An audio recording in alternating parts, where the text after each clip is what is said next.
Hi, I'm Maya. They told me family sacrifices for each other, so I came home from Afghanistan with shrapnel scars and PTSD to work as a janitor at Harvard while they paid my twin sister Elena's full tuition there. I mopped the floors of lecture halls where she complained about her workload to her sorority sisters, scrubbed toilets in dormitories where she threw champagne parties, and emptied trash cans filled with her designer coffee cups while I survived on cafeteria leftovers. When I finally discovered what they'd really been doing with my military benefits and college fund, they called me ungrateful. But 20 years later, when I signed the deed to purchase Thornfield Hall, the very building where I'd once cleaned Elena's messes, they called me lucky. Before we dive into how the girl they left behind became the woman who owns their dreams, tell me in the comments what time you're watching this and what's the biggest sacrifice you've made for family. I read every single response, and your stories matter. Preparing and narrating this type of story took us long efforts and hard work, so if you are enjoying the story, please consider subscribing to our channel. The autumn leaves crunched under my worn combat boots as I walked across Harvard Yard for what I thought would be the last time as a student. The acceptance letter had arrived 3 months earlier, cream-colored paper with crimson lettering that made my hands shake when I held it. Harvard University, full scholarship for academic excellence, plus my GI Bill benefits would cover everything else. 4 years of service in Afghanistan had earned me this moment, and I'd planned to study international relations, maybe work for the State Department someday. My duffel bag sat by the door of our modest 2-story house in Worcester, Massachusetts, packed with everything I owned. Mom's kitchen smelled like her famous apple cinnamon muffins, the same ones she'd shipped to me overseas in care packages that kept me sane during the worst nights in Kandahar. Dad sat at the kitchen table reading the local newspaper, his reading, glasses perched on the end of his nose like they'd been since I was a kid. Elena bounded down the stairs in her silk pajamas, the ones that cost more than my entire wardrobe. Even at 18, she moved through the world like it owed her something beautiful. Her hair caught the morning light streaming through the kitchen window, and I remembered how jealous I used to be of that hair when we were kids. Thick, glossy, the kind that looked perfect even when she'd just rolled out of bed. "Coffee smells amazing," she said, stretching dramatically and yawning like she'd just completed a marathon instead of sleeping until 11 on a Tuesday. She poured herself a cup in the ceramic mug I'd brought back from Germany during a brief leave, the one with "World's Best Sister" printed in fading gold letters. I cleared my throat and pulled out the folder I'd prepared the night before. I wanted to go over the financial aid timeline with everyone before I leave for orientation next week. The scholarship covers tuition, but I'll need to set up the GI Bill disbursements for housing and books. Dad looked up from his newspaper, his expression unreadable. Mom stopped stirring the muffin batter and turned toward me, her wooden spoon dripping onto the counter. The silence stretched between us like a taut wire, and I felt something cold settle in my stomach. "About that, honey," Mom said slowly, setting down the spoon with deliberate care. "We need to talk." Elena slid into the chair across from me, cradling her coffee cup between her palms. Her nails were freshly manicured, painted a soft pink that matched her pajamas. She didn't look at me directly, just stared into her mug like the answers to life's mysteries were swirling around in the cream. "Elena got into Harvard too," Dad said quietly. "Yesterday, late admission." My heart stopped for a full second, then started beating again with sharp, painful thuds. "That's incredible. We can be roommates, or at least live in the same dorm. This is perfect." But nobody smiled. Nobody celebrated. Mom sat down heavily in the chair next to Dad, her face pale and drawn. Elena finally looked up at me, and I saw something in her eyes that I couldn't quite name. Guilt, maybe. Or pity. "The thing is," Dad continued, "Elena doesn't have the same financial resources you do. No military benefits, no scholarship. And the cost for out-of-state students like us," he trailed off, shaking his head. $300,000, Mom whispered, For 4 years. That's what they quoted us. I blinked, trying to process what they were telling me. But that's amazing that she got in. We'll figure out the money. There are loans, work-study programs. Maybe she can apply for scholarships too. Elena spoke for the first time since sitting down. I already tried for scholarships. My grades aren't like yours, Maya. My SAT scores aren't like yours. I don't have a military record or medals or any of the things that make someone special. The word special hung in the air like smoke. I'd never thought of myself as special. I'd thought of myself as someone who'd done what needed to be done, who'd served her country and earned her opportunities through sacrifice and hard work. What are you saying? I asked, though some part of me already knew. Dad removed his glasses and cleaned them with the edge of his shirt, a nervous habit I'd noticed since childhood. Your mother and I have been talking, and we think it would be best if Elena took your spot at Harvard. You have options she doesn't have. Your GI Bill benefits, your life experience, your maturity. You could take a gap year, maybe start at a community college and transfer later. The words hit me like an IED explosion. Sudden, devastating, leaving.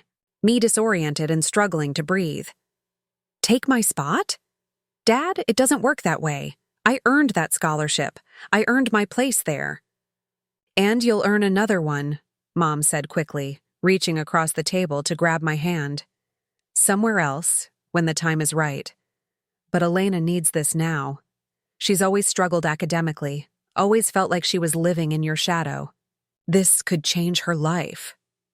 I pulled my hand away, staring at the 3 people who were supposed to love me unconditionally. What about my life? You're strong, Elena said softly. You've already proven you can handle anything. You survived a war, Maya. College will always be there for you.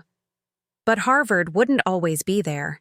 This opportunity, this moment, this door that had opened for me after years of service and sacrifice, wouldn't always be there. I thought about the nights I'd spent studying by flashlight in my barracks, the way I'd saved every penny of my military pay to prepare for this exact moment. I thought about the friends I'd lost in Afghanistan, the ones who'd never get to go to college at all, and how much this chance meant to me. I can't just give up my scholarship, I said, my voice barely above a whisper. It's merit-based. It's tied to my military service and my academic record. Dad leaned forward, his expression serious. We've spoken to the admissions office. They understand that family circumstances sometimes require difficult decisions. They're willing to defer your scholarship for a year while Elena attends as a full-pay student. Full pay with what money? I asked. The silence that followed answered my question before anyone spoke. Mom's eyes filled with tears, and she dabbed at them with a kitchen towel that smelled like cinnamon and false promises. Your college fund, she said finally. The one we started when you were born, plus a loan against the house, and… She glanced at Dad, who nodded grimly. Your military benefits. We'll need to reroute those to help cover Elena's expenses. I stood up so fast my chair scraped against the linoleum floor. My military benefits? Those are mine. I earned those in Afghanistan, with my service, with my sacrifice. Technically, Dad said carefully, since you're still listed as our dependent for tax purposes, and since you're living at home, we have some legal authority over how those benefits are distributed within the family. The room spun around me like I was back in that Humvee after the roadside bomb, concussed and struggling to understand what had just happened to my world. My own parents were stealing from me. Not just money, but my future, my dreams, my earned rewards for serving my country. You want me to watch my twin sister live my life? I said slowly. With my money, in my spot. While I do what exactly?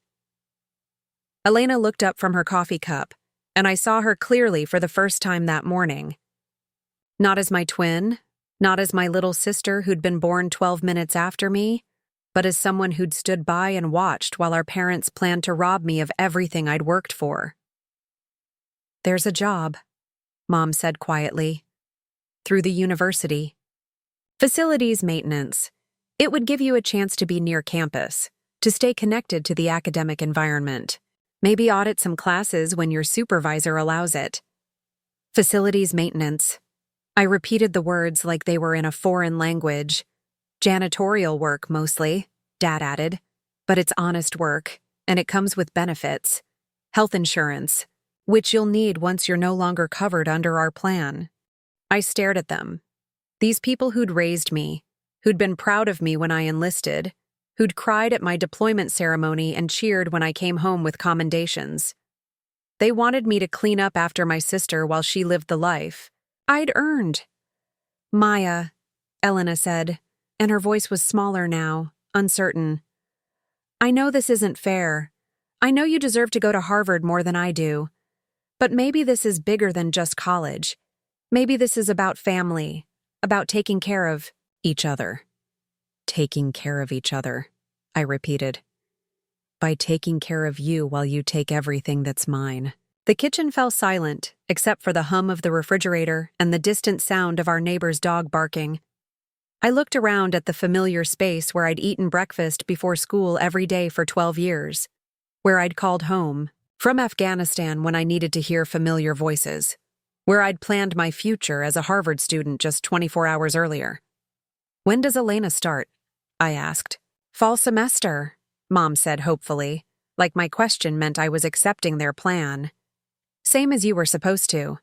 I picked up my folder of financial aid documents, the ones I'd organized so carefully, the ones that represented 4 years of planning and dreaming. I held them for a moment, feeling the weight of paper and possibility, then set them down in front of Elena. Congratulations, I said. I hope Harvard is everything you've dreamed of. I walked out of the kitchen, past my packed duffel bag, and out the front door. I needed air. I needed space. I needed to figure out how the girl who'd survived Afghanistan had just been ambushed in her own kitchen by the people who were supposed to protect her. The morning was crisp and bright, full of the kind of promise that September always carried. Somewhere across the state, other 18-year-olds were preparing for their first day of college, packing cars with everything they owned, saying goodbye to childhood bedrooms and hello to independence. And I was about to start a very different kind of education entirely. The Harvard Facilities Management Office smelled like industrial disinfectant and broken dreams.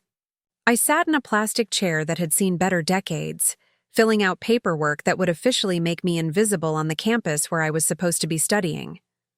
My uniform hung from a hook on the wall behind the supervisor's desk, navy, blue with Maya, embroidered over the left breast pocket in cheerful yellow thread. Mr. Rodriguez, the head of custodial services, reviewed my application with the thoroughness of someone who'd learned not to make assumptions about his workers. He was a compact man in his 50s with calloused hands and kind eyes that had probably seen every type of person come through his department over the years. Military background, he said, not looking up from the papers. Afghanistan. Decorated. Service record. He glanced at me over his reading glasses. What brings a veteran with your qualifications to janitorial work at Harvard? I'd practiced this answer during the sleepless nights since that kitchen conversation. Family circumstances, I said simply. I need flexible work while I figure out my next steps. He nodded like he'd heard variations of this story before. The work isn't glamorous, but it's steady. 6 a.m. to 2 p.m. Monday through Friday, with weekend rotation every third week. You'll start with general building maintenance in the academic buildings, mostly Thornfield Hall and the surrounding science complex. Thornfield Hall, where Elena would be taking her freshman seminars, where she'd sit in lecture halls discussing literature and philosophy while I emptied the waste baskets afterward. The irony wasn't lost on me, though I was beginning to realize that irony was going to be my constant companion for the foreseeable future. Pay starts at $15 an hour, Mr. Rodriguez continued. Health benefits kick in after 90 days. You'll be working with Mrs. Patterson. She's been here since the Carter administration and knows every inch of this campus. Mrs. Patterson turned out to be a woman in her 70s with silver hair pinned back in a neat bun and the kind of efficient energy that suggested she could outwork people half her age. She took one look at my military bearing and nodded approvingly. "Good," she said on my first morning as we walked through the basement corridors of Thornfield Hall. "Military girls understand discipline. Half these college kids they hire for work study don't know which end of a mop to hold." She handed me a cart loaded with supplies, cleaning products, and equipment that would become as familiar to me as my rifle had been in Afghanistan. We start at the top and work down. Each floor has 16 classrooms, 4 faculty offices, 2 restrooms, and 1 supply closet. You clean them all, and you clean them right the first time. The work was methodical, almost meditative. Sweep, mop, dust, empty trash, replace supplies. Each room had its own personality, its own collection of forgotten pens and crumpled papers that told stories about the lives being lived within these walls. I learned to read the academic calendar by the intensity of coffee cup accumulation and the frequency of tear-stained tissues in the wastebaskets. Elena started her classes that same week. I'd see her sometimes, walking across the quad with other freshmen, her backpack slung over one shoulder like the weight of textbooks was nothing more than a fashion accessory. She'd grown her hair longer over the summer, and it moved like silk when she laughed at something her new friends said. She looked like she belonged here in a way that I never could have, even with my scholarship and my acceptance letter. The first time we crossed paths inside Thornfield Hall, I was cleaning the windows in the main corridor, and she was heading to Professor Morrison's Introduction to International Relations class. My class, technically. The one I'd been planning to take based on my interest in Middle Eastern politics and my first-hand experience with American foreign policy. She saw me before I saw her, and for a moment she stopped walking entirely. Her friends continued down the hallway, chattering about their weekend plans, but Elena stood frozen like she'd seen a ghost, which, in a way, she had. "Maya," she said quietly when her friends were out of earshot. I continued spraying the window cleaner, focusing on removing a particularly stubborn streak near the top corner. "Elena, how are you settling in? With the work, I mean." "It's fine," I said, not looking at her. "Honest work, like Dad said." She shifted her weight from one foot to the other, a nervous habit she'd had since childhood. "I know this is weird, both of us being here, in such different circumstances." "It's not weird," I replied, moving to the next window. "It's exactly what everyone planned." "Maya, please, can we talk? Really talk? Not like this, not with me rushing to class and you?" She gestured helplessly at my cleaning cart. I finally looked at her directly. She was wearing a Harvard sweatshirt that probably cost more than I made in a week, and her skin had the glow of someone who was getting enough sleep and eating regular meals in the dining hall. She looked healthy and happy and guilty, and I realized that her guilt was the only thing about this situation that belonged to her alone. "I'm working," I said. "Some of us have schedules to keep." Her face crumpled slightly, but she nodded and hurried down the hallway toward her classroom. I watched her go, then returned to the windows. Through the glass, I could see students sitting on the lawn, studying in groups, playing frisbee, living the college experience that had been redirected from my life to hers. That evening, I called my parents from my tiny studio apartment near Porter Square. I'd found the place through Craigslist, a 4th-floor walk-up with thin walls and a radiator that clanged like it was trying to communicate in Morse code. But it was mine, paid for with my janitorial wages and what little remained of my military savings after my family had redirected the rest. "How's the job going, honey?" Mom asked, her voice bright with forced cheerfulness. "Fine," I said, stirring a pot of ramen noodles that would constitute my dinner. "Very educational." "We saw Elena yesterday," Dad said from the extension phone. "She looks wonderful, really thriving in the academic environment." "I'm sure she does. She mentioned that she'd seen you on campus. She seemed upset about something." I took a breath, tasting salt and artificial chicken flavoring. She's adjusting to college. It's normal to feel overwhelmed. Maybe you could check in on her, Mom suggested. You know how sensitive she's always been. Having you nearby might be a comfort. Having me nearby. Like I was Elena's emotional support janitor, conveniently placed to clean up her messes, both literal and metaphorical. The suggestion was so absurd that I almost laughed, but there was nothing funny about the assumption behind it. Even now, even after they'd stolen my opportunities and redirected my future, they expected me to prioritize Elena's comfort over my own dignity. I'll keep an eye out for her, I said, which was true. I saw her every day, whether I wanted to or not. After dinner, I sat at my small desk and opened my laptop. The same laptop I'd planned to use for writing papers about international diplomacy and conflict resolution. Instead, I'd been using it to research night classes at the local community college, programs that might help me build toward the future I was supposed to be living already. Boston University offered evening courses for working adults. Northeastern had a continuing education program. Even Harvard Extension School had options for people like me, people whose lives hadn't gone according to plan. But every program required time and money I didn't have, and the credits would take years to accumulate into anything resembling the degree I could have earned in 4 years with my scholarship. I opened a new document and started typing a letter to my former commanding officer. Colonel Martinez had told me to stay in touch, had mentioned that if I ever needed a reference or assistance transitioning to civilian life, his door was always open. Maybe there were other options, other paths that didn't involve cleaning up, after my sister while she lived my dreams. But as I typed, I kept thinking about something Mrs. Patterson had said during my training week. She'd been working at Harvard for 43 years, had seen thousands of students come and go, had watched the university change and grow while she remained constant, invisible, essential.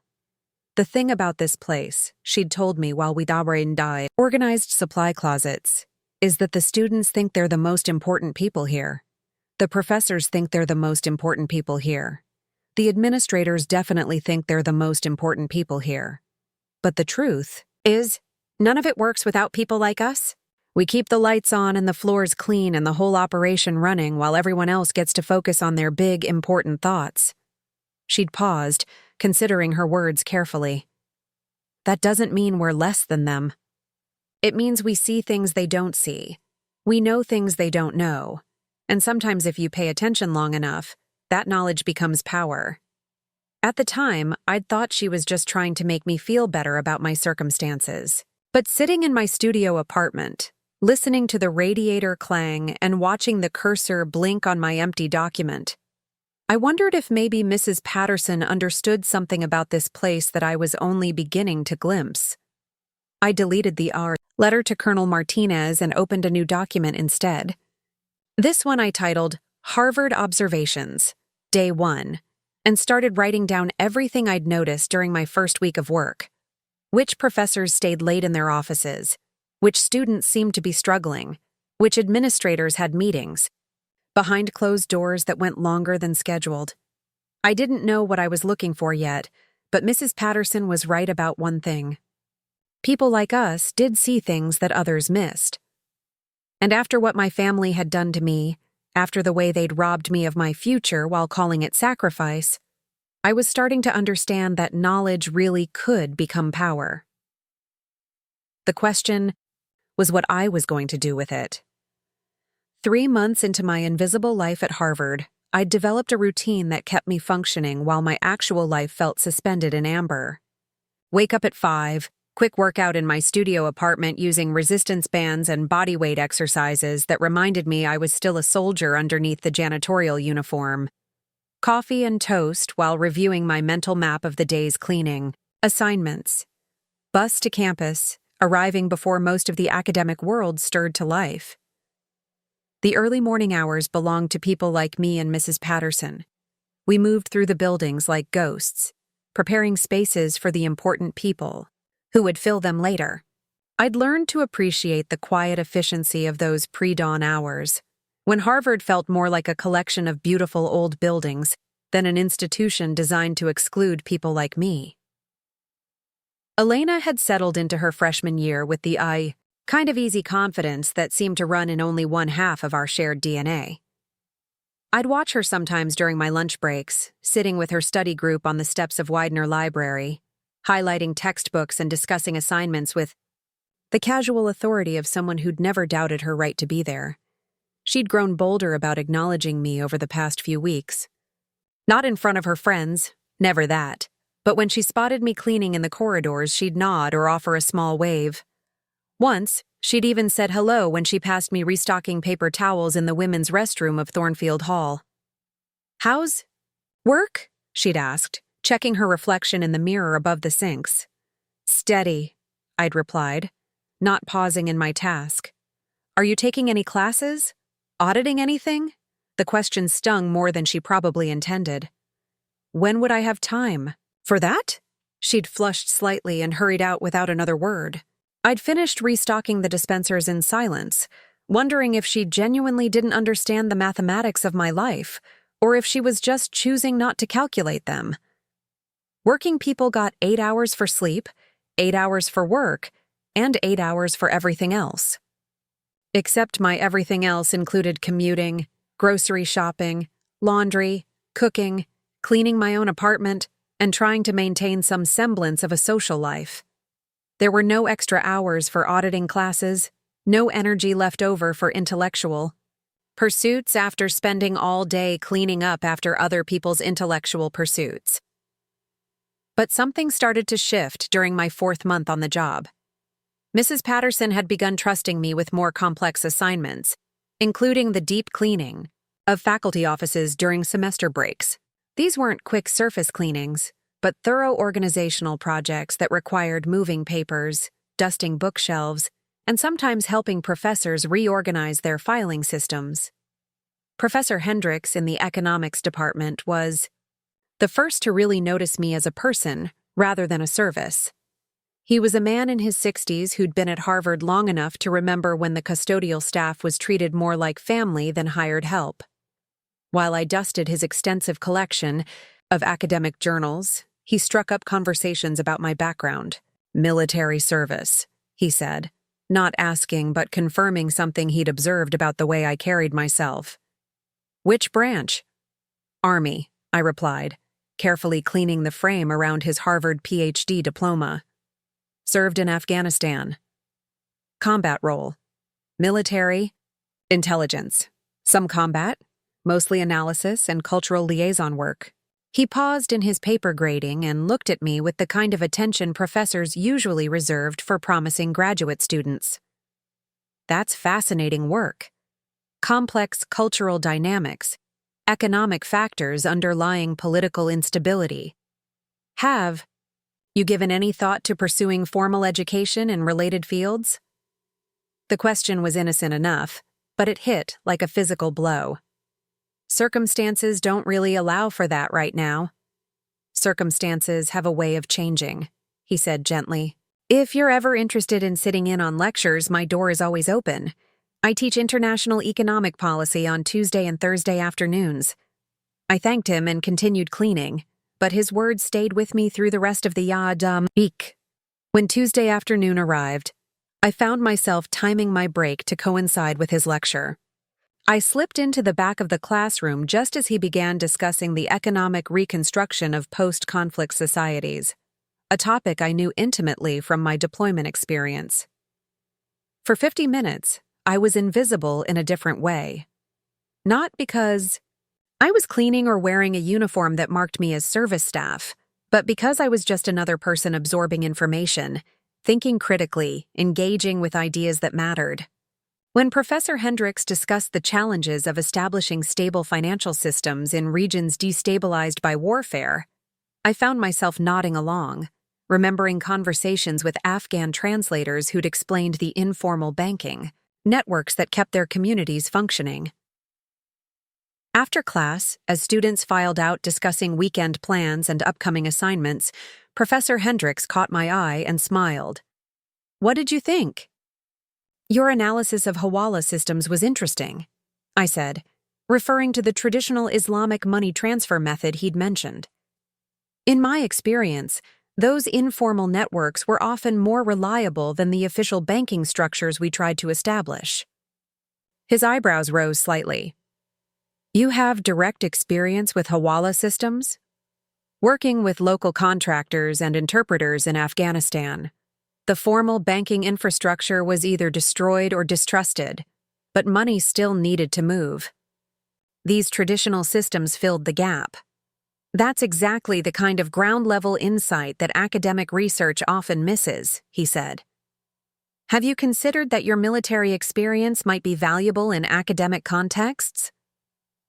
The conversation followed me home that evening, echoing in my studio apartment as I heated up another dinner of pasta and canned sauce. I'd been so focused on what I'd lost when my family redirected my life that I hadn't considered what I might have gained. My military service hadn't just been a path to college benefits. It had been an education in itself, one that gave me perspectives that Elena's textbook learning couldn't replicate. But perspective didn't pay rent or put food on the table, and it certainly didn't change the fact that I was cleaning buildings, while my sister attended classes with money that should have been mine. The next morning brought an unexpected complication. I arrived at work to find Mrs. Patterson in Mr. Rodriguez's office, both of them reviewing what looked like budget spreadsheets with serious expressions. Maya, Mr. Rodriguez called as I prepared my cart for the day's rounds. Come in for a minute. I joined them in the cramped office, noting the way Mrs. Patterson avoided making eye contact. Mr. Rodriguez gestured for me to sit in the plastic chair across from his desk. We've got a problem, he said without preamble. Budget cuts from the administration. We're losing 2 full-time positions from the custodial staff effective next month. My stomach dropped. Am I being laid off? Not necessarily, Mrs. Patterson said quickly. But hours are being cut across the board. Everyone goes from full-time to part-time status. What does that mean exactly? Mr. Rodriguez consulted his paperwork. 25 hours per week instead of 40. Reduced benefits. No more health insurance through the university. I calculated the numbers quickly in my head. My rent alone would consume more than half of my reduced income. Without health insurance, I'd be completely vulnerable to any medical emergency. And there would be no opportunity for overtime, no way to make up the difference. When does this take effect? I asked. 1st of December, he said. I'm sorry, Maya. I know this isn't what you signed up for. I thanked them and left the office, pushing my cart through the hallways of Thornfield Hall with mechanical precision while my mind raced through impossible calculations. I could look for a second job, but what employer would work around Harvard's schedule? I could move to a cheaper apartment, but I was already living in the most affordable space I'd been able to find within commuting distance. During my lunch break, I sat on a bench outside the building where Elena was probably attending her American literature seminar. Students walked past in their designer coats and expensive boots, carrying textbooks that cost more than I made in a day, complaining about professors who assigned too much reading or tests that were scheduled too close together. I thought about Professor Hendrick's invitation to attend more lectures, about the way he'd valued my real-world experience, about the education I might be able to piece together if I had time and energy to pursue it. Then I thought about my reduced hours and my impossible budget and the health insurance I was about to lose. Elena emerged from the building with 2 other students, laughing about something one of them had said. She spotted me on the bench and hesitated, then said something to her friends and walked over. Hey, she said, sitting down beside me without invitation. You look upset. Budget cuts at work, I said simply. Oh no. Are you okay? Do you need... She trailed off, probably realizing that offering financial help would only highlight the absurdity of our situation. I need my life back, I said quietly. She was silent for a long moment, watching students hurry past us toward their next classes. Maya, I know you hate me for this. I know you think I stole everything from you. Did you? I don't know, she said, and for the first time since this whole situation began, she sounded genuinely uncertain. I wanted to go to Harvard so badly. And when Mom and Dad said there was a way to make it happen, I didn't ask enough questions about what it would cost you. And now? Now I see you every day, cleaning up after people like me, and I wonder if I'm living a life that was never really meant to be mine. I studied her profile, looking for signs of the sister I'd grown up with underneath the Harvard freshman she'd become. What would you do if you could go back and change it? I don't know, she repeated, but I think about it every day. We sat in silence until her next class time approached. As she gathered her backpack, she turned back to me. There's something else you should know, she said quietly. About the money. It's not just your college fund they used. There's more to it than what they told you.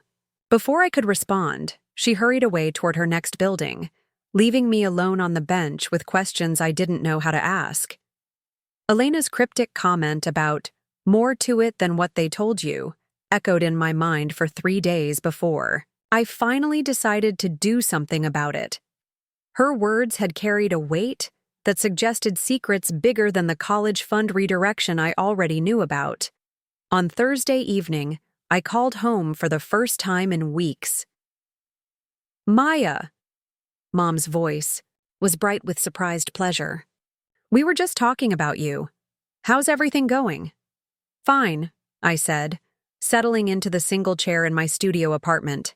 Elena mentioned something about the financial arrangements for her tuition. She said there was more to the story. The pause on the other end of the line lasted long enough for me to hear Dad's voice in the background asking who was calling. When Mom came back on the line, her tone had shifted subtly. What exactly did Elena tell you? That there was more money involved than just my college fund? I want to understand the full picture. Another pause. Your father wants to talk to you. Can you hold on? Dad's voice came through the receiver with the careful tone he used when discussing finances with the bank. Maya, honey, the important thing is that Elena's education is being taken care of. The specifics of how we manage that aren't really something you need to worry about. I'm not worrying about Elena's education, I said slowly. I'm asking about my money, all of it. Your college fund was always intended for education expenses, he said. That's exactly what it's being used for. What about my GI Bill benefits? And Elena mentioned there was more money than what you initially told me about. I heard papers rustling in the background, then the sound of Mom's voice too quiet to make out. Dad cleared his throat. We used some of your veterans' education benefits. As well, yes. And we took out a loan against the house to cover the gap. Elena's tuition is quite substantial. How substantial exactly? Maya, these are private family financial matters. Involving my benefits and my college fund, I interrupted. I think that makes them my financial matters too. The silence stretched between us like a canyon. Finally, Dad sighed. Harvard's tuition is approximately $60,000 per year. With room, board, books, and other expenses, we're looking at close to $80,000 annually. Over 4 years, that's roughly $320,000. The number hit me like a physical blow. $320,000. More money than I would make in my current job in 8 years. How much of that came from my accounts? The college fund was about $40,000. Your GI Bill benefits cover approximately $60,000 over 4 years if properly structured. The rest comes from the loan against the house. I did the math quickly. $100,000 of Elena's education was being funded directly from benefits and savings that belonged to me. Money I'd earned through military service, and money my parents had saved specifically for my education. I want copies of all the financial documents, I said. The loan paperwork, the college fund transfers, everything related to my GI Bill benefits. Maya, I don't think that's necessary. I think it's absolutely necessary. Those are my benefits. You're using I have a right to see where my money is going. Dad's tone became firmer. Legally, since you're still listed as our dependent and you're living at home, I'm not living at home. I haven't lived at home since September. Another pause.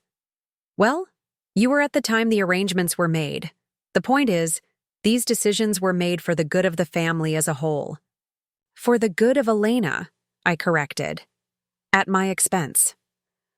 That's not how we see it, Mom's voice came through the phone. She'd clearly been listening on the extension. We see it as investing in both of our daughters' futures. By destroying one, daughter's future to fund the others? You're being dramatic, Maya. You have plenty of time to build your own future. Elena needed this opportunity now. I hung up without saying goodbye, my hands shaking with anger and something deeper than anger. Betrayal, yes, but also a growing understanding that this situation was even worse than I'd initially realized.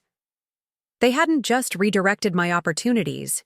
They'd systematically looted my earned benefits to fund Elena's privileged education. The next morning, I arrived at work earlier than usual and found Mrs. Patterson already in the supply room, inventorying cleaning products with the methodical care she brought to everything. You look like someone who didn't sleep, she observed, not looking up from her clipboard. Family troubles, I said, pulling on my work gloves. The kind that money solves or the kind that money causes? I considered her question carefully. The kind where money reveals who people really are, she nodded knowingly. Those are the worst kind. Money doesn't change people. It just shows you what was already there underneath. We worked in companionable silence for the first hour, but as we moved through the administrative offices in the morning quiet, Mrs. Patterson began sharing stories about her decades at Harvard. She told me about students who'd graduated and become senators, professors who'd won Nobel Prizes, administrators who'd transformed university policy. But she also told me about people like us, support staff who'd found ways to build better lives for themselves despite starting from disadvantaged positions. There was a security guard here in the 80s, she said as we cleaned the financial aid office. Man named Robert Chen. Worked nights, went to extension school during the day. Took him 12 years, but he eventually earned his degree and became a financial advisor. Now he manages money for some of the same professors whose offices he used to patrol. 12 years, I repeated. Long time, she agreed. But he said something I never forgot. He said the difference between successful people and unsuccessful people isn't talent or luck, or even money. It's information. Successful people know things that unsuccessful people don't know. As we moved through the financial aid office, her words echoed in my mind. Information. I thought about the conversations I'd overheard while cleaning faculty offices, the papers I'd seen while dusting desks, the patterns I'd noticed in how different departments operated. Mrs. Patterson had stepped out to refill our supply cart, leaving me alone in the office where students came to plead for scholarships and discuss payment plans. I was emptying the wastebasket when a familiar name on a discarded document caught my eye. Elena Restrepo. My sister's married name, though she'd been using it even before she was technically married. The document was a financial aid appeal form, partially filled out but apparently abandoned. According to the form, Elena was requesting additional need-based assistance for her spring semester expenses. I stared at the paper, reading through Elena's careful handwriting. She'd described our family's financial situation as moderate-income household with significant educational expenses for multiple children. She'd listed our parents' combined income accurately, but she'd failed to mention that her tuition was being funded by her sister's military benefits and college savings. More importantly, she'd checked the box indicating that she was receiving no other educational funding or family support beyond what was listed on the federal financial aid forms. That was a lie. Elena was receiving $100,000 in educational funding from my benefits and savings. Money that wouldn't appear on any federal financial aid calculations because it was being funneled through family transfers rather than direct institutional aid. I folded the document and slipped it into my pocket. Mrs. Patterson returned with fresh supplies, but I was barely paying attention to the work anymore. My mind was racing through implications and possibilities. If Elena was misrepresenting her financial situation to receive need-based aid while simultaneously benefiting from my redirected benefits, that constituted financial aid fraud.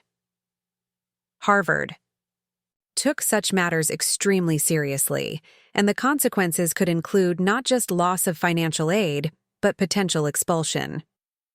During my lunch break, I walked to the campus library and used one of the public computers to research financial aid fraud policies. The regulations were clear and severe.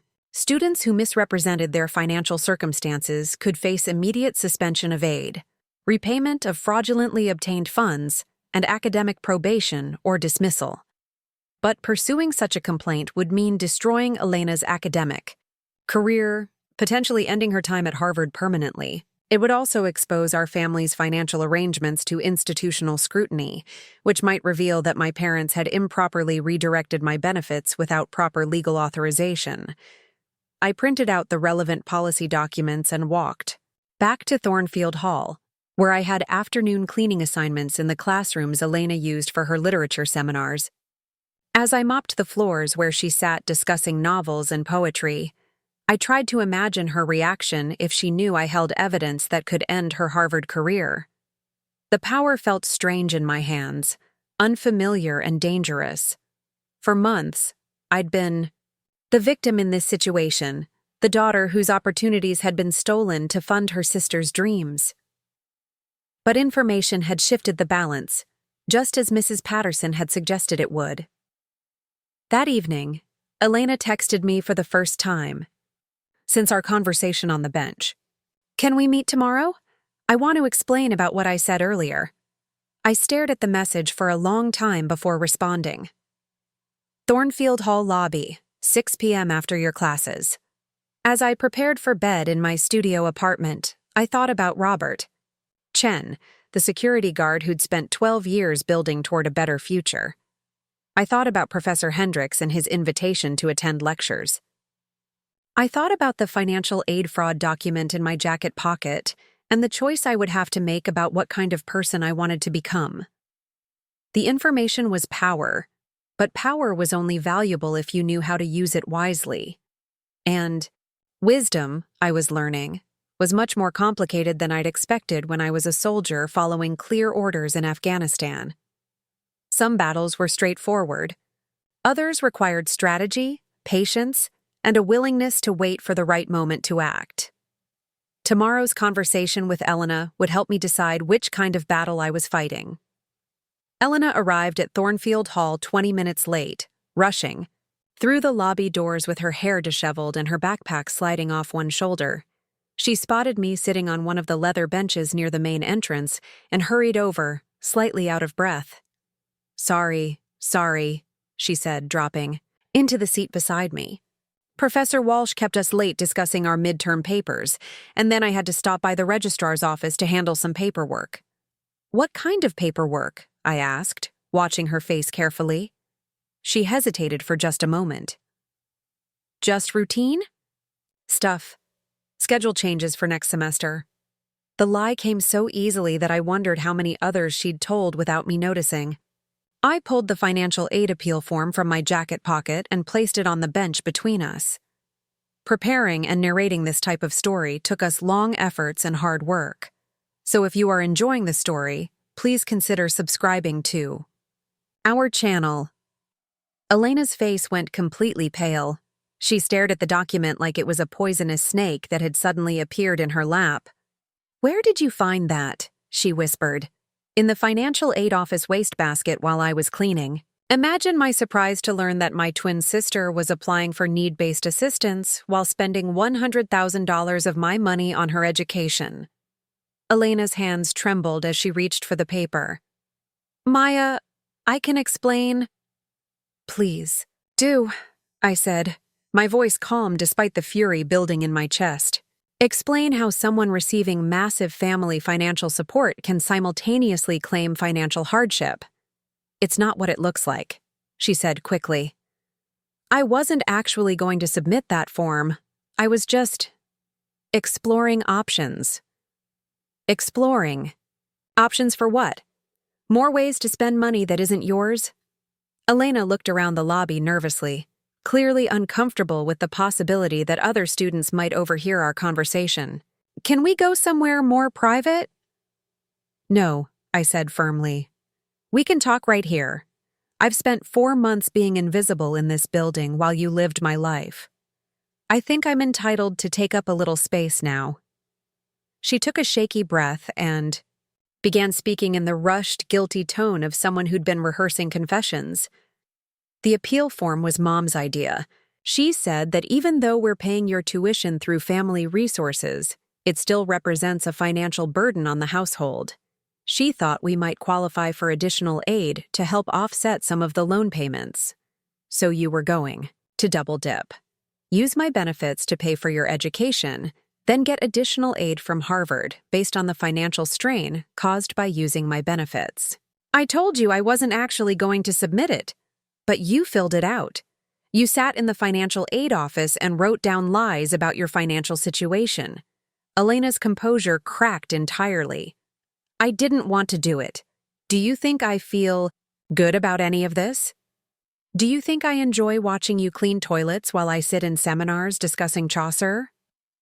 I think you enjoy the seminars enough to keep attending them, I replied.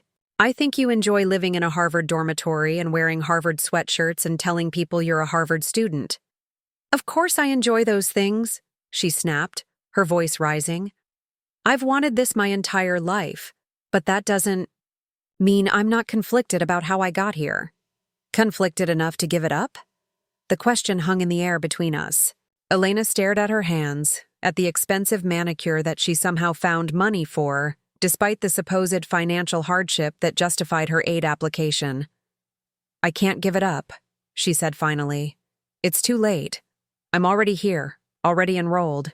The money's already been spent. The money will continue to be spent, I corrected. This is just your freshman year, Elena. You have 3 more years of spending my future. What do you want from me? She asked, tears beginning to form in her eyes. Do you want me to fail? Out? Do you want me to transfer to some community college? Would that make you feel better? I studied my sister's face, looking for signs of the person I'd grown up with. The Elena I remembered had been competitive and sometimes selfish, but she'd also been capable of genuine empathy. This version of her seemed hardened by months of justifying the unjustifiable. I want you to tell me the truth about the financial arrangements, I said. All of it. Not just the parts Mom and Dad think I need to know. Elena wiped her eyes with the back of her hand, smearing mascara across her cheek. There's a trust fund, she said quietly. What kind of trust fund? Grandma Restrepo left money when she died 3 years ago, specifically for education expenses. About $60,000. I felt like I'd been punched in the stomach. $60,000 that could have paid for a significant portion of your Harvard tuition without touching my benefits at all. It's not that simple, Elena said quickly. The trust has conditions. It can only be used for undergraduate education, and it has to be at an accredited 4-year university. And she trailed off, looking everywhere except at my face. And what? And it was originally designated for both of us. Equal distribution, $30,000 each. The lobby around me seemed to tilt sideways. So there was $60,000 available specifically for our education, $30,000 of which was legally mine, and you used all of it for your Harvard tuition while telling me there was no money available for my education. Mom and Dad said it would be more efficient to consolidate the educational resources under one student rather than splitting them ineffectively between 2 students. More efficient for who? For the family as a whole, Elena repeated. But the words sounded hollow even as she spoke them. I stood up abruptly, needing distance from my sister and her endless justifications. So let me make sure I understand the complete picture. You're attending Harvard using my $30,000 inheritance, my $40,000 college fund, my $60,000 GI Bill benefits, plus money borrowed against our parents' house. And on top of that, you were planning to apply for need-based financial aid by lying about your financial circumstances. Elena remained seated, staring at her hands. The aid application was just an idea. I wouldn't have gone through with it. You already went through with everything else. Maya, please. I know this looks terrible, but you have to understand. I understand perfectly, I interrupted. I understand that my family systematically looted every educational resource I'd ever earned or inherited to fund your Harvard experience. I understand that you've been living off $130,000 of my money while watching me clean toilets for $15 an hour. And I understand that even after all of that, you were still looking for ways to take more. Students were beginning to stare at us, drawn by the intensity of our conversation. Elena noticed and stood up, reaching for my arm. Can we please continue this somewhere else? People are watching. I looked around at the curious faces, at the students in their expensive clothes carrying textbooks I couldn't afford, at the grand lobby of the building where I spent my days invisible, and my sister spent hers as a celebrated freshman. Let them watch, I said loudly enough for several nearby students to hear clearly.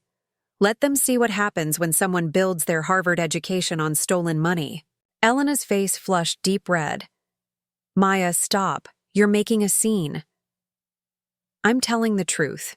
For the first time in months, someone in this family is telling the truth. I walked away from her, leaving the financial aid appeal form on the bench where anyone could read it. Elena called after me, but I didn't turn around. I had work to finish, floors to clean in the building where my sister attended classes funded by my inheritance and my military service. But as I walked toward the custodial supply closet, I realized that the power dynamic between us had shifted permanently. Elena might be living my life, but I now held information that could destroy hers. The question was whether I was prepared to use it. The anonymous email arrived at 2 a.m, 3 days after my confrontation with Elena. In the Thornfield Hall lobby, I was lying awake in my studio apartment, listening to my upstairs neighbor's television through the thin walls, when my phone buzzed with a notification. The sender was listed as a friend, with no traceable email address. The subject line read, "You're not the only one." I opened the message with trembling fingers, expecting spam or some kind of scam. Instead, I found 5 short lines that made my blood run cold. Your sister isn't the first student to lie on financial aid forms while hiding family money. The university knows about the pattern, but rarely investigates unless someone files a formal complaint. Check the student employment records for Elena Restrepo. Some people get paid for jobs they never actually work. You deserve to know everything. I read the message 3 times before it fully registered. Someone else was watching Elena. Someone who knew about her financial aid application and apparently knew more about her activities at Harvard than I did. The email felt like a lifeline and a warning at the same time. At 5:30 a.m, I gave up on sleep and headed to campus early. Mrs. Patterson was already in the supply room when I arrived, methodically organizing cleaning products like she'd been doing for 4 decades. "You look like hell," she observed without looking up from her inventory. "Couldn't sleep," I said, pulling on my work gloves. "Mrs. Patterson, do you know anything about student employment records? How someone might access information about work study, jobs, and campus employment?" She paused in her counting and studied my face carefully. "That's an interesting question. Any particular reason you're asking?" I hesitated, then decided that Mrs. Patterson had earned my trust over the past months. "I think my sister might be involved in some kind of financial fraud. Someone sent me an anonymous tip suggesting I look into her employment records." "Your sister's the pretty girl who nods at you sometimes in the hallways?" "That's her. Mrs." Patterson nodded slowly. "I've seen her around. Always well-dressed, always with the expensive coffee cups. Works in the alumni development office, I think." "She works in alumni development?" This was news to me. Elena had never mentioned having a job, and given her class schedule and social activities, I couldn't imagine when she'd have time for employment. 3 days a week, according to the schedule posted outside the office. Though I've noticed she's not actually there most of the time when I clean that building. My stomach clenched. What do you mean? I mean, I clean the alumni development office every Tuesday and Thursday evening, and her desk is always spotless. No coffee rings, no scattered papers, no signs that anyone's been working there recently. Most people who actually use their workspace leave some evidence of their presence. I spent the rest of the morning thinking about Mrs. Patterson's observation while mechanically cleaning classrooms and restrooms. If Elena was officially employed by the Alumni Development Office but not actually working there, she might be receiving paychecks for ghost work. Combined with the financial aid fraud attempt, it painted a picture of systematic deception that went far beyond what my family had told me about her college funding. During my lunch break, I walked across campus to the Alumni Development Building. It was a stately brick structure that housed the university's fundraising operations, where dedicated staff worked to extract donations from wealthy graduates and corporate sponsors. The office directory in the lobby listed Elena's name under Student Associates, with her position described as Research Assistant, Legacy Giving Program. According to the posted schedule, she was supposed to be working that afternoon from 1 to 5. I waited outside the building until 2 o'clock, then entered and asked the receptionist if I could speak with Elena Restrepo about a family matter. "I'm sorry, but Elena called in sick today," the young woman behind the desk said apologetically. "She's been having some health issues lately and has missed quite a bit of work." "Health issues?" I repeated, thinking about Elena's robust appearance and active social life. "Nothing serious, I hope. Just recurring migraines that seem to coincide with her class schedule. Poor thing works so hard between her coursework and her responsibilities here." I thanked the receptionist and left the building, my mind racing. Elena was claiming sick days from a job she apparently wasn't doing anyway, all while maintaining the pretense of being an overworked student struggling to balance employment with her academic responsibilities. That evening, I sat in my apartment and composed a careful email to the Harvard Office of Financial Aid. I attached a scan of Elena's abandoned aid application form and included a detailed summary of what I'd discovered about her true financial situation, including the redirected inheritance, the misappropriated military benefits, and the suspicious employment arrangement. I didn't send the email immediately. Instead, I saved it as a draft and stared at it for an hour, thinking about the consequences of what I was about to do. Filing this complaint wouldn't just expose Elena's fraudulent behavior, it would destroy her Harvard career and potentially result in criminal charges for financial aid fraud. But as I thought about the anonymous email and Mrs. Patterson's observations, I realized that Elena's deception was more extensive than even I had understood. She wasn't just benefiting from my stolen opportunities. She was actively gaming the university's financial aid system while claiming employment income for work she wasn't performing. My phone buzzed with a text message from Elena. "Can we talk tomorrow? I have something important to tell you about. The money situation. There are things you still don't know." I stared at the message, wondering what other revelations awaited me. How much deeper did this deception go? How many other lies had my family constructed to support Elena's Harvard dream? I closed my laptop without sending the complaint email, but I didn't delete it either. Tomorrow's conversation with Elena would determine whether I pulled the trigger on the nuclear option that would end her academic career forever. The anonymous tipster was right about one thing. I deserved to know everything. The question was whether Elena was finally ready to tell me the truth, or if she was just preparing to dig the hole deeper. Elena chose the same bench in Thornfield Hall where we'd had our previous confrontation, but this time she arrived early and was waiting for me when I finished my shift. She looked different somehow, smaller and more nervous than I'd seen her since our kitchen conversation back home. Her usual confident posture was replaced by the hunched shoulders of someone carrying a burden too heavy to manage. "Thank you for meeting me," she said as I approached. "I wasn't sure you would." I sat down at the opposite end of the bench, maintaining physical distance that matched the emotional chasm between us. You said there were things I still didn't know. I'm listening. Elena took a shaky breath and pulled a manila folder from her backpack. I've been keeping records, she said quietly, of everything. All the money transfers, all the lies, all the arrangements Mom and Dad made without telling either of us the whole truth. She opened the folder and spread several documents across the bench between us. Bank statements, email printouts, handwritten notes, and what appeared to be copies of legal documents. The trust fund from Grandma Restrepo, she began, pointing to a bank statement. It wasn't $60,000. It was $120,000. I stared at the numbers on the page, trying to process what she was telling me. $120,000? $60,000 for each of us, just like I said. But there was also a separate provision for graduate school expenses. Another $60,000 that could be accessed for advanced degrees or professional programs.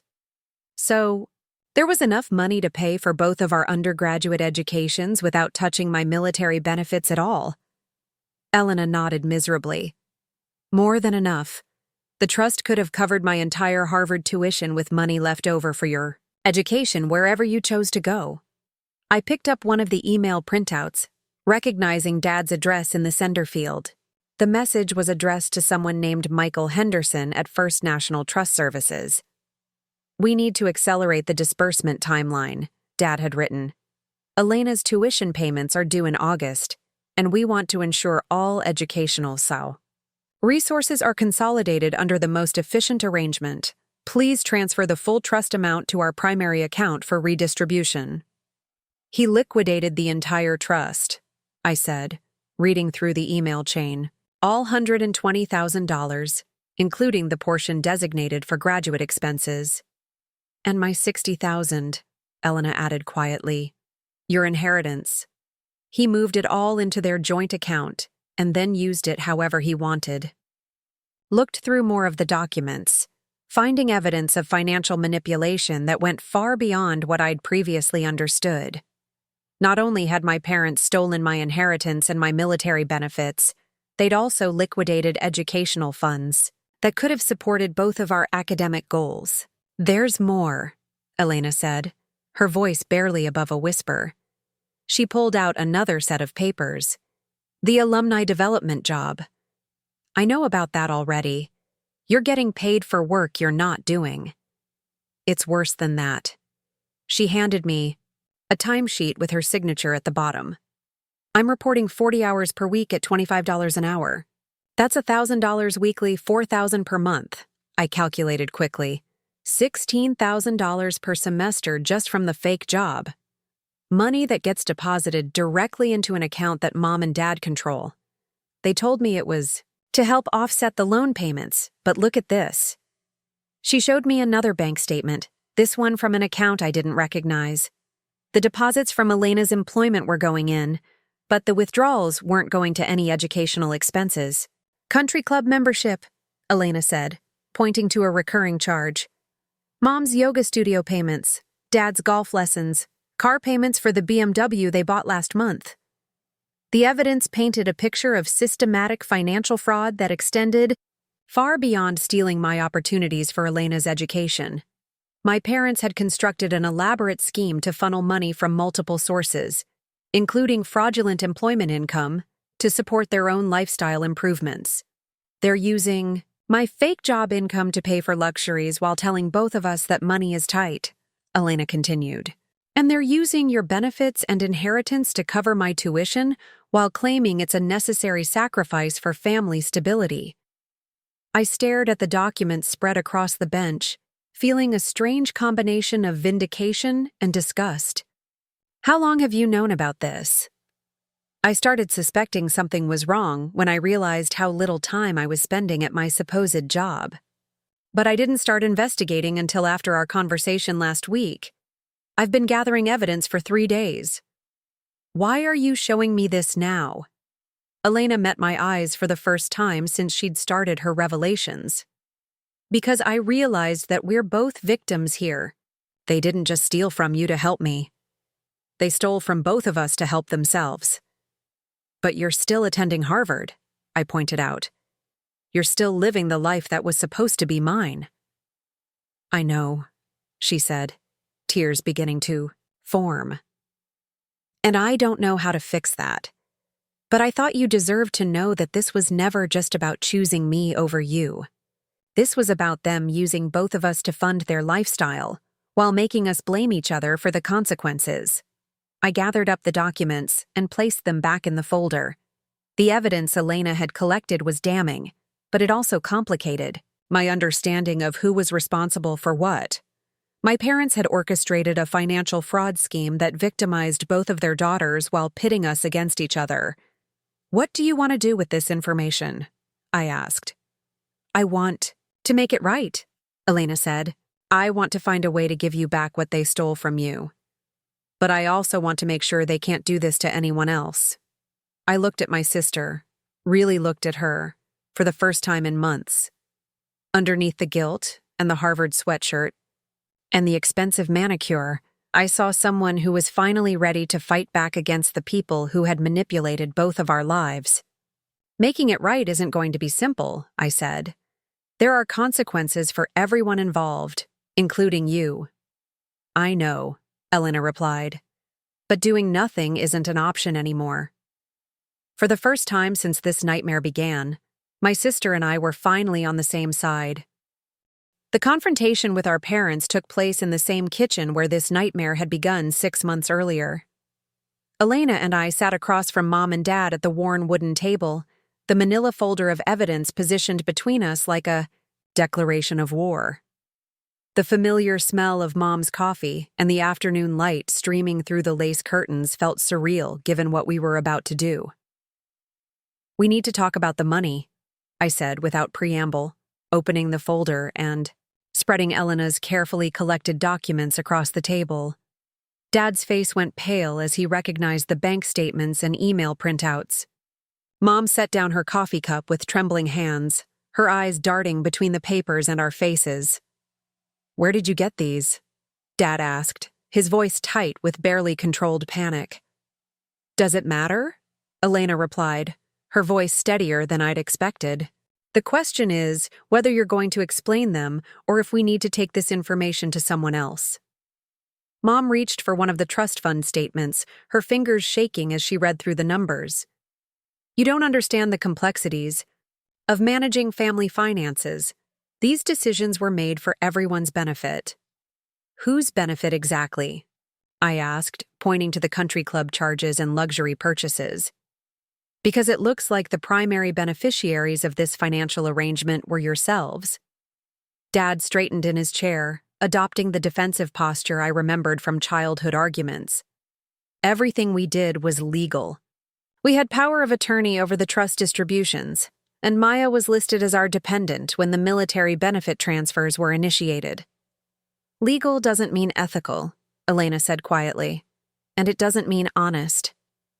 You liquidated $120,000 from Grandma's trust, I continued, including $60,000 that belonged to me, and used it to fund Elena's education while telling me there was no money available for my college expenses.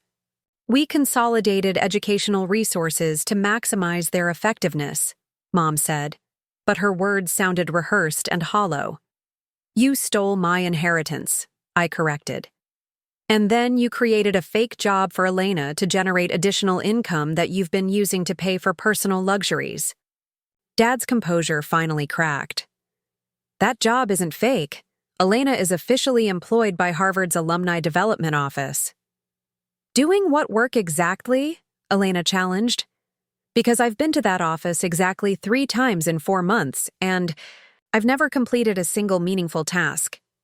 The work is flexible, Dad stammered. Project-based research that can be done remotely. Show me one project I've completed, Elena pressed. Show me one report I've written, one alumni contact I've researched, one task I've actually accomplished that justifies $16,000 in semester payments. The silence that followed was answer enough. Dad slumped back in his chair, while Mom dabbed at her eyes with a paper napkin. "We never meant for things to get so complicated," Mom whispered. "When Elena got into Harvard, we just wanted to make it possible for her to attend. We thought we could manage the finances without anyone getting hurt." "Without anyone getting hurt?" I repeated incredulously. "I've been working as a janitor for 6 months, living in a studio apartment I can barely afford, watching my sister live the life I earned through military service. How is that not getting hurt? And I've been unknowingly participating in financial fraud," Elena added. "Do you understand what could happen to me if Harvard discovers that my employment is fictitious? I could be expelled and potentially face criminal charges." Dad looked up sharply. "No one needs to contact Harvard. This is a family matter that can be resolved privately." "Can it?" I asked. "Because from where I'm sitting, this looks like a systematic pattern of fraud that extends far beyond family financial management. Elena's been filing false employment reports, you've been misappropriating military benefits, and you've liquidated trust funds without proper beneficiary consent." "What do you want from us?" Mom asked, her voice breaking. "Do you want us to lose our house? Do you want Elena to be expelled from Harvard? Do you want to destroy this entire family over money?" "I want honesty," I replied. "For the first time in 6 months, I want someone in this family to tell the complete truth about what's been happening." Elena leaned forward, her voice firm despite the tears in her eyes. "And I want restitution. Maya deserves to have her opportunities restored, and we need to figure out how to make that happen without destroying everyone in the process." Dad pulled off his glasses and cleaned them with shaking hands. "The money's been spent, Maya. Elena's tuition payments, the house improvements, the country club membership. Even if we wanted to return everything, we don't have liquid assets to cover the full amount." "Then you'll have to get creative," I said, standing up from the table, "because Elena and I have documented evidence of financial fraud, and we're prepared to take this information to the appropriate authorities if you don't start working on solutions immediately." "You're threatening your own parents?" Mom asked, her voice filled with hurt and disbelief. "I'm protecting myself and my sister from parents who've been systematically stealing from us," I corrected. "There's a difference." Elena gathered up the documents and placed them back in the folder. "We'll give you 1 week to come up with a restitution plan. If you can't propose a reasonable solution for restoring Maya's stolen opportunities, we'll be filing complaints with Harvard's Financial Aid Office, the Veterans Administration, and potentially the District Attorney's Office." As we walked toward the front door, Dad called after us desperately. "Maya, Elena, please. We can work this out as a family. Don't do anything that can't be undone." I turned back to face him one last time. "You should have thought about that before you decided to build your lifestyle on stolen money and false documents." The door closed behind us with a finality that felt like the end of more than just a conversation. The meeting with Harvard's Financial Aid Integrity Office took place in a sterile conference room that smelled like fresh carpet and institutional disinfectant. Elena and I sat across from Director Patricia Holbrook, a woman in her 50s with steel gray hair and the kind of penetrating gaze that suggested she'd seen every variation of student financial deception during her 20-year career. "These are serious allegations," Director Holbrook said, reviewing the documents Elena had provided. "Employment fraud, misrepresentation of financial circumstances, and potentially coordinated family financial misconduct." "We understand the gravity of the situation," Elena replied, her voice steady, despite the pale complexion that betrayed her nervousness. "That's why we wanted to bring this information forward voluntarily, rather than wait for the university to discover it independently." Director Holbrook looked up from the paperwork, studying Elena's face carefully.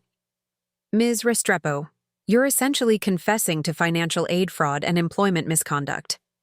Do you understand that these violations typically result in immediate suspension of aid, potential expulsion, and requirements to repay fraudulently obtained funds?"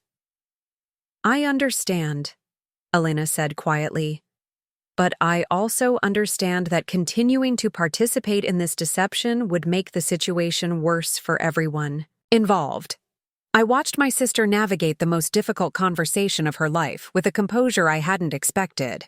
Over the past week, since our confrontation with our parents, Elena had transformed from a guilty beneficiary of stolen opportunities into someone willing to sacrifice her Harvard career to make things right. Ms. Restrepo, Director Holbrook, continued, according to your employment records, you've been paid approximately $32,000 over 2 semesters for work with the Alumni Development Office. Our investigation suggests that minimal work was actually performed to justify these payments. That's correct, Elena confirmed. The position was arranged by my parents through connections they had with university administration. I was told to report hours and submit timesheets, but I was never given specific assignments or meaningful responsibilities. Director Holbrook made notes on a legal pad, then turned her attention to me. Ms. Maya Restrepo, you're the sister who's military. Benefits and inheritance were redirected to fund Elena's education without your knowledge or consent. That's right, I said. My parents used approximately $100,000 of my educational resources, plus Elena's fraudulent employment income, to fund her Harvard attendance while telling me there was no money available for my education. And you discovered this deception while working as a custodial employee here at Harvard? The irony of the situation wasn't lost on anyone in the room. I've been cleaning the buildings where my sister attends classes funded by my stolen benefits.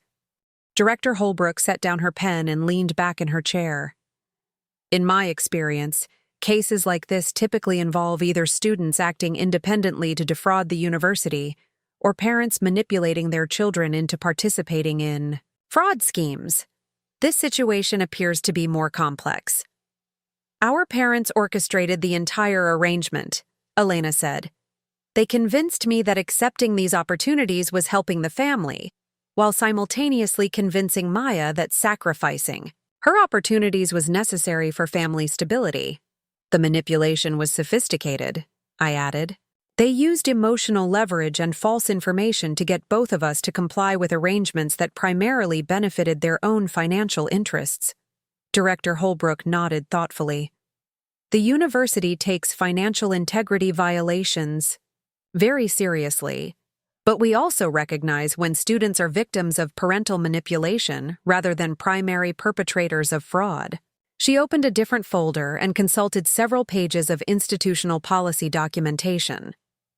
Given the voluntary disclosure and the evidence of parental coercion, the university is prepared to offer Elena a disciplinary alternative to immediate expulsion. Elena's hands tightened in her lap. What kind of alternative? Immediate suspension of all fraudulent financial aid and employment income, with full repayment required within 60 days. Academic probation for the remainder of your enrollment. Mandatory financial counseling and ethics training. And community service hours equivalent to the work you claimed but didn't perform. What about criminal charges? Elena asked.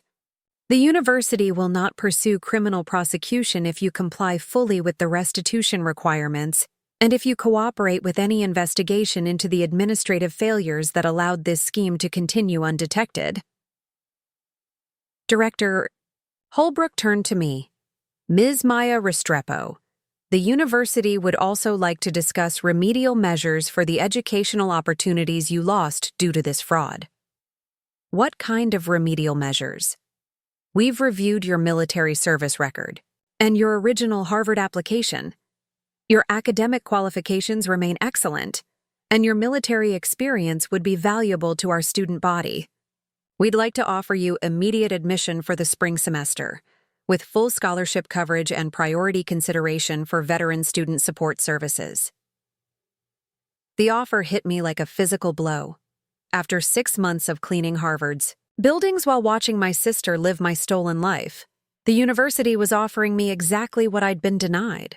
There's more, Director Holbrook continued. We're also prepared to offer you a position as a paid research assistant in our Financial Aid Integrity Office, where your first-hand experience with fraud detection would be valuable for preventing similar cases. Elena reached over and squeezed my hand. Maya, this is incredible. This could give you everything back. I stared at the official documents Director Holbrook was preparing, trying to process the magnitude of what was being offered. Not just admission to Harvard, but a chance to transform my experience as a victim of fraud into expertise that could protect other students. What happens to our parents? I asked. That will depend on whether they cooperate with restitution efforts, and whether any criminal charges are filed by other agencies. The university's primary concern is ensuring that the victims of this fraud are made whole, and that institutional vulnerabilities are addressed. Director Holbrook slid the admission, documents across the table toward me. The spring semester begins in 6 weeks. If you accept this offer, you could start your Harvard education in January. I picked up the pen she offered and signed my name at the bottom of the acceptance letter. After 6 months of invisible servitude, I was finally going to become a Harvard student. 3 years later, I stood in front of Thornfield Hall holding a set of brass keys that represented more than just property ownership. The building where I'd once cleaned floors and emptied trash cans now belonged to me, purchased through a combination of careful investment, strategic partnerships, and the kind of financial acumen that comes from understanding money at its most fundamental level. The Harvard education that had been stolen from me and then restored had opened doors I'd never imagined. My degree in economics, with a concentration in financial crime prevention, had led to consulting work with federal agencies, investigating educational fraud. The research position with Harvard's Financial Aid Integrity Office had evolved into a full-time career helping universities nationwide strengthen their oversight systems. But it was the real estate investment opportunity that had truly changed my life's trajectory. Thornfield Hall, like many older university buildings, had been sold by Harvard to private investors as part of a campus modernization initiative. When the building came on the market 18 months ago, I'd been ready with financing, partnerships, and a business plan that impressed even the most skeptical lenders. Elena emerged from the main entrance, carrying a box of her personal belongings from her graduate student office. She'd returned to Harvard to pursue a master's degree in social work, funded entirely through legitimate scholarships, and her own savings from working as a victim's advocate. The journey from fraudulent freshman to ethical graduate student had been difficult, but it had transformed her into someone I was proud to call my sister again. "Last box," she said, setting it down on the front steps. "It's strange leaving this building knowing you own it now." "It's strange owning a building where I used to work as a janitor," I replied. "But there's something poetic about it." Elena smiled, the kind of genuine expression that had been rare during our difficult years, but had become more frequent as we'd rebuilt our relationship. "What are you going to do with the space?" "Convert it into affordable housing for graduate students and university staff," I said, unlocking the front door. "People like Mrs. Patterson, who's worked here for decades but could never afford to live near campus. People like I was when I was cleaning these floors." We walked through the empty lobby together, our footsteps echoing in the space where we'd had our first honest conversation about the fraud that had shaped both our lives. The building felt different now, not like a monument to my stolen opportunities, but like a foundation for creating better opportunities for others. "I still can't believe Mom and Dad tried to fight the restitution order," Elena said as we climbed the stairs to the second floor. Our parents had initially refused to cooperate with the repayment requirements, hiring an expensive attorney and claiming that their financial arrangements had been legally permissible. The legal battle had lasted 8 months and had ultimately resulted in criminal charges for financial fraud and identity theft. Dad had served 6 months in minimum security prison, while Mom had received probation and community service. They never understood that this was about more than money, I said. They thought they could lawyer their way out of accountability.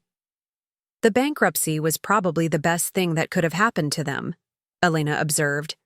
"It forced them to face reality." The forced sale of our childhood home and the liquidation of their assets had been painful to watch, but it had also been necessary for their victims to receive restitution. My inheritance had been restored with interest, Elena's fraudulent employment. Income had been repaid to Harvard, and the university had recovered the misappropriated funds. We reached the third floor, where Professor Hendricks still maintained his office. He'd been one of my strongest supporters during the transition from custodial worker to student, and he'd written recommendation letters that had opened doors throughout my academic and professional career. "Are you keeping any of the current tenants?" Elena asked. "Professor Hendricks gets to stay as long as he wants," I said. "And Mrs. Patterson has first choice of any staff housing units I create. She's retiring next year, but she's earned the right to live comfortably near the place where she spent her career." Elena nodded approvingly. "It's going to be a good project. You're going to help a lot of people." "That's the idea." We walked through more of the building, discussing renovation plans and timeline logistics. The transformation would take 2 years and would create 30 affordable housing units for university employees and graduate students. It wasn't just a real estate investment. It was a social justice project that addressed the housing inequality I'd experienced firsthand during my months as a custodial worker. "Maya," Elena said as we prepared to leave, "I know I've said this before, but I need to say it again. I'm sorry for what happened. I'm sorry for the role I played in stealing your opportunities, even if I didn't understand the full scope of what was happening." "I know," I replied. "And I forgive you. We were both victims of our parents' manipulation, and we both found ways to build better lives from the wreckage." "But you built something amazing," she said, gesturing around the building. "You turned being a victim into becoming an advocate and a success story." I locked the building's front door and pocketed the keys. Tomorrow, construction crews would begin the renovation work that would transform Thornfield Hall from a symbol of my stolen past into a foundation for other people's brighter futures. "We both built something amazing," I corrected. "You became someone who chooses honesty over convenience, even when honesty is painful. That's its own kind of success story." As we walked across Harvard Yard toward our respective cars, I thought about Mrs. Patterson's words from my early days as a custodial worker. "Knowledge becomes power," she'd said, and she'd been right. But I'd learned something she hadn't mentioned. Power becomes meaningful only when you use it to lift others up rather than tear others down. The building I now owned represented more than personal vindication. It represented the possibility of creating a world where hard work and integrity were rewarded, where educational opportunities were protected, and where people like my former self could build better lives without having them stolen by the people who were supposed to love them most. 5 years after signing the deed to Thornfield Hall, I stood in the renovated community room surrounded by the residents whose lives had become intertwined with mine through shared struggle and mutual support. Mrs. Patterson, now 78 and officially retired, occupied the corner apartment, with the best view of Harvard Yard. Graduate students from 12 different countries called the building home, along with university staff members who'd previously commuted hours each day because they couldn't afford Cambridge housing. The evenings. Gathering was both celebration and farewell. Tomorrow morning, I would fly to Washington, D.C. to begin my new position as Deputy Director of Educational Fraud Prevention for the Department of Veterans Affairs. The appointment had come after 3 years of consulting work that had helped recover over $40 million in misappropriated military education benefits nationwide. "Speech!" called out Marcus, a third-year doctoral student in environmental science whose rent had been subsidized through the building's affordability program. "You can't leave without giving us a proper send-off speech." I looked around the room at faces that had become familiar over the years. Graduate students who'd finished their degrees and moved on to academic careers. University employees who'd been able to save money for their children's education because of affordable housing. Visiting scholars who'd found community in a building designed to support rather than exploit. "When I first worked in this building," I began, "I was invisible. I cleaned your offices and emptied your trash cans, but I was just part of the background infrastructure that kept Harvard functioning. I thought that invisibility was a punishment, a sign that I'd failed to achieve the life I was supposed to. Have. Mrs. Patterson smiled from her seat near the window, remembering those early morning conversations in supply closets when she'd tried to teach me that knowledge could become power. But I learned something important during those months of being invisible, I continued. I learned to see how institutions really work, not how they're supposed to work in mission statements and policy manuals, but how they actually function when no one important is watching. Elena, who'd driven up from her job as a family counselor in Springfield, raised her glass of sparkling cider. She'd been working with families affected by financial fraud, using her own experience as both perpetrator and victim to help others navigate the complex emotions surrounding betrayal by trusted relatives. The fraud that brought me to this building as a janitor taught me that systems are only as strong as the people who have the courage to speak up when those systems fail, I said. And recovery isn't just about getting back what was stolen from you. It's about building something better from the knowledge you gained through surviving the theft. Dr. Reginald Chen, Mrs. Patterson's nephew and now the building's resident financial advisor, nodded approvingly. He'd been helping residents learn investment strategies and financial planning, continuing the family tradition of turning service work into pathways for advancement. The Department of Veterans Affairs position will let me work on a national scale to protect military families from the kind of fraud my own family perpetrated against me, I continued. But this building will always be my real legacy. Not because I own it, but because it represents the idea that people deserve housing they can afford, communities that support their growth, and institutions that protect rather than exploit their vulnerabilities. I raised my own glass, looking around at the diverse community that had formed within the walls where I'd once felt so alone. To Mrs. Patterson, who taught me that knowledge becomes power. To Elena, who chose honesty even when it cost her everything she thought she wanted. To everyone in this room who's building a life based on integrity rather than exploitation. And to the idea that second chances aren't just about getting back what you lost, but about creating something better than what you had before. The toast was accompanied by applause and the kind of warm laughter that comes from people who found genuine community. After the formal gathering ended, I walked through the building one final time, checking on renovations still in progress, and ensuring that the management transition would be seamless. In the basement, where I'd once stored cleaning supplies, there was now a computer lab where residents could access educational resources and job training programs. The old custodial office had been converted into a counseling space where Elena provided pro bono family therapy sessions for university employees dealing with financial stress. My own apartment, which I'd occupied for the past 3 years, had been prepared for the next resident, a veteran returning to school through the GI Bill who'd been living in his car because he couldn't afford Cambridge housing prices. The circle was continuing, but in a healthier direction.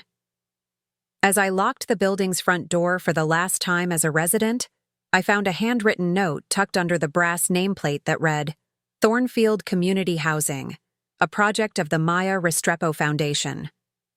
The note was unsigned, but I recognized the handwriting as belonging to Sarah Kim, a first-year graduate student in social policy whose research focused on housing inequality. Thank you for showing us that success isn't about climbing above other people, but about building ladders strong enough for everyone to climb together. I folded the note carefully and placed it in my wallet, next to the embroidered napkin I'd kept from my custodial days. Some symbols are worth carrying forward, not as reminders of pain, but as evidence of transformation. Tomorrow would bring new challenges and new opportunities to protect vulnerable people from institutional fraud.